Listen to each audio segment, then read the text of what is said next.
As a student, if you're accused of committing an academic integrity violation, your faculty member will need to complete an academic integrity violation report form. It's important that you review this form in its entirety.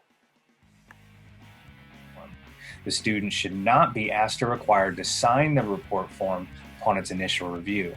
There's a 24-hour waiting period that should be followed, as this ensures that students do not feel pressured or coerced to sign the form and have sufficient time to consider the violation. After at least 24 hours, the student should indicate if he or she agrees or disagrees with the violation. Regardless of the student's decision, please ask him or her to sign the form. If the student elects or refuses to sign the form, remind the student that the signature is merely acknowledging she or he has seen the form. Further reluctance to sign the form should be noted here by the faculty member. So I would first have them talk to their academic advisor, explain what their point of view, their situation, and then go to the Vice President of Academic Affairs to start the paperwork to initiate that process. If you're a student and you elect to appeal an academic integrity violation, you need to know that it is your responsibility to initiate that process in terms of going to the Office of Academic Affairs, where they're probably going to tell you to download the appeal form. You can go directly to that form by accessing the university's homepage and then clicking on Policies. And then under the current year, 2017 or 2018, or whichever is the current year, you can access those policies. And academic integrity is under Academics, Academic Affairs, and then you'll see a couple links here: Academic Integrity Board and Academic Integrity Violations and Recommended Sanctions. Click on the second link and go all the way to the bottom of the page, and there you'll find the appeal form. You're going to need to download that form, and once it's downloaded, complete it in its entirety. First of all, that there wasn't enough evidence to support the violation in the first place for the teacher filing that report, and then second of all, if the student thinks that the consequence was too harsh or too extreme for the situation.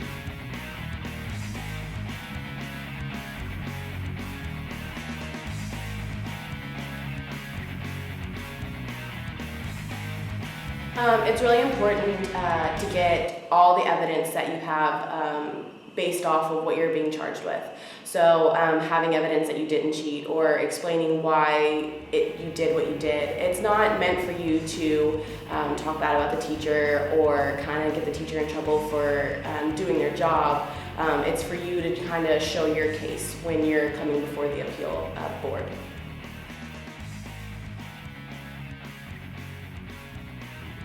Yeah, so during an appeals board meeting, you'll ask everybody that's involved to first come in the room so that we can just explain the procedures and walk through what the process is going to be like. That includes the student, the professor, and any people that came as help for the student. And we're there to listen to your side of the story as well as the teacher's side. The teacher will say what has happened in the cheating situation. The teacher will then step out, and then you'll have a time to give your case and say what happened. A lot of times we'll explain how our decision making happens, what will happen when we make these certain types of decisions, and also kind of explain to you why we're making the decision, and tell you it's not the end of the world, to kind of give you a slap on the wrist for what you've done and make sure that you learn from it. Once the student and faculty member has left the room, the AIB committee will sit down, we will review all the facts, we will ask each other our opinion, and once we have cleared off all the facts and discussed everything, the chair will ask for a vote. Typically then students and faculty, everybody will find out usually within 24 hours exactly what the consensus is.